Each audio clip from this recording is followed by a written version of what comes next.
Hola, buenos días compañeros. Nosotras somos el equipo número 2, el cual está conformado por Yanina y Diana Palacio Sánchez y su servidora María del Carmen Ortiz González.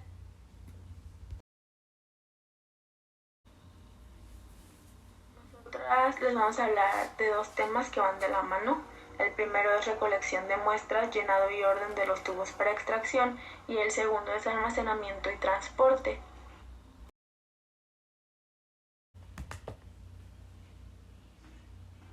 Antes que nada, debemos de saber lo que son las muestras de laboratorio. Estas son un compendio de piezas que sirven para analizar la salud y el estado físico de una persona. Estas pruebas pueden ser sangre, orina, tejido corporal, entre otros. Para su análisis requiere de equipo especializado y un profesional que haga los exámenes. En otras palabras, son una recopilación que consiste en analizar la salud de una persona mediante una prueba. A través de estas pruebas, el médico busca anomalías, o sea, busca si hay daño dentro del organismo de una persona. Para poder diagnosticar al paciente existen valores o indicadores que deben de estar dentro de un rango aceptado. O sea que, por ejemplo, si yo me hago un examen donde me diga el nivel de azúcar que tengo en la sangre, el rango de esto es de 80 a 115 miligramos por decilitro. Si yo estoy arriba de este rango, se dice que puedo tener diabetes, o si estoy abajo de este rango, se dice que puedo tener hipoglucemia. Por lo que si se hacen un examen de laboratorio y están arriba o abajo del rango que debe de ser, es porque no tienen una buena salud y deben de acudir urgentemente al médico.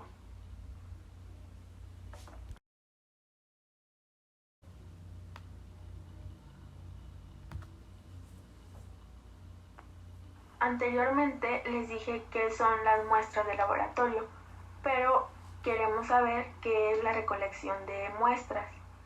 Bueno, la toma o obtención de muestras es el procedimiento que consiste en recoger partes, porciones o elementos representativos, en este caso recolección de fluidos. Básicamente esto viene siendo un procedimiento que consiste en la toma de fluidos corporales para poder hacer un diagnóstico a la persona. La realización de muestras. Cuando se toma una muestra de laboratorio se aplican ciertos compuestos o reactivos químicos que darán una respuesta inmediata en función al estudio. Es decir, cada valor, examen o análisis que se desea realizar varía en el reactivo a utilizar. Esto de los reactivos y los compuestos más adelante lo va a explicar con más calma mi compañera Yanina.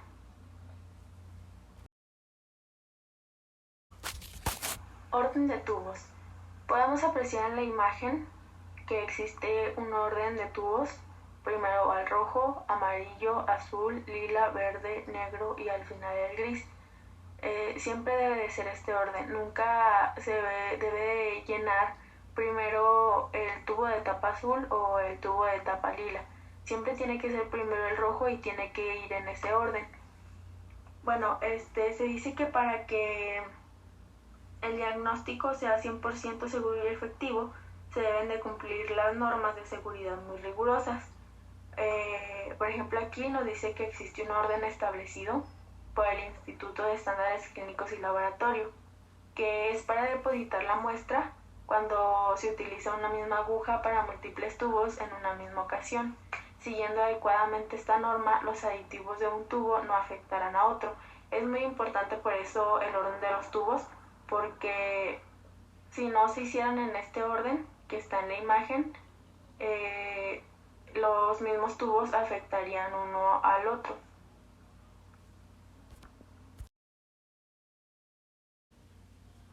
Bueno, aquí nos dice por qué la importancia de los tubos. Cada tubo tiene en su interior unos aditivos. Esto de los aditivos lo vamos a ver más a fondo con mi compañera Yanina.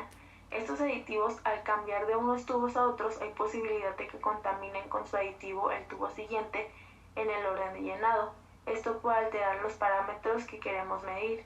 Por tanto, siguiendo estas estrategias de orden de llenado, lo que se pretende es reducir la posibilidad de que un tubo se contamine con el aditivo de otro y de esta manera que no se alteren los parámetros. Bueno, como anteriormente se los dije, el orden es importante para que no se contagien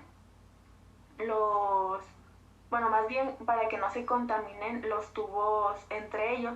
Por eso existe el orden, por eso hay algunos que tienen aditivos, otros no tienen, otros tienen gel, otros tienen reactivos, pero esto de los aditivos lo vamos a ver más adelante con mi compañera, también lo de las muestras y para qué sirve cada uno de estos tubos.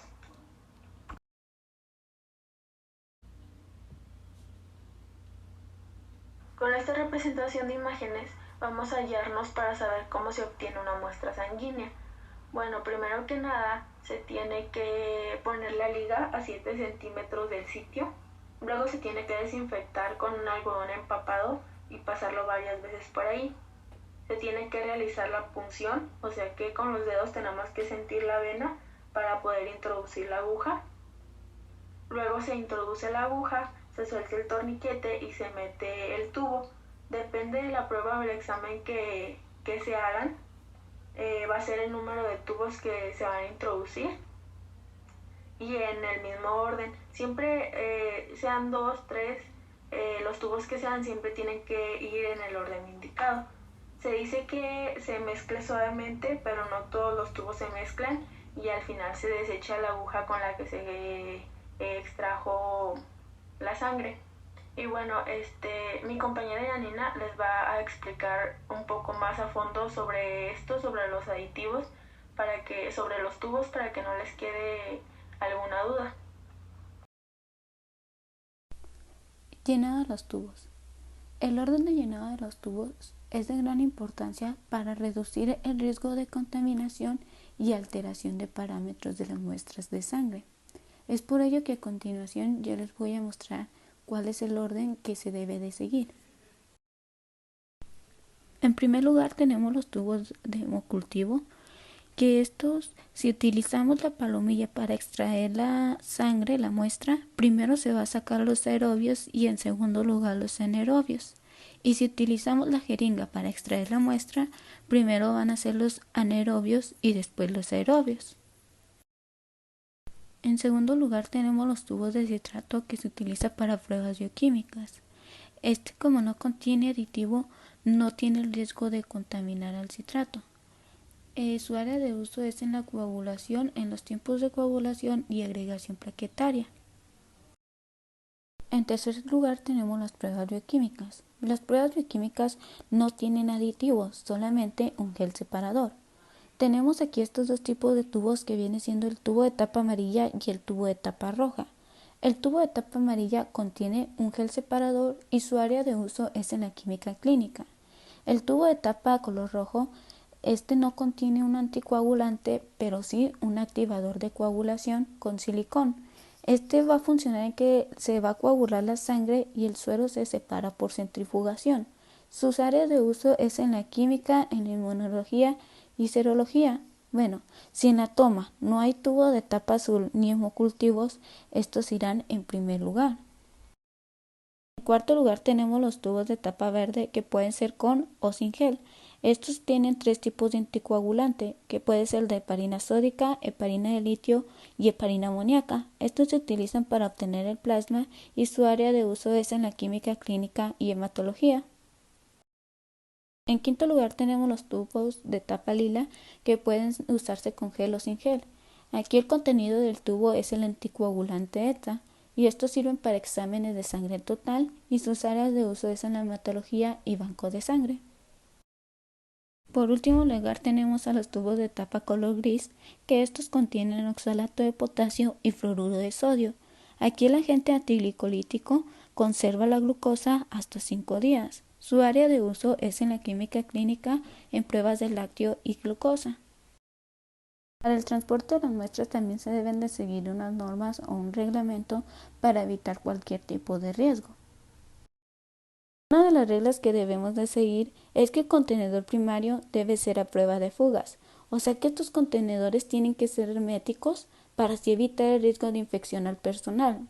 Otra es que las radillas deben de ir en posición vertical.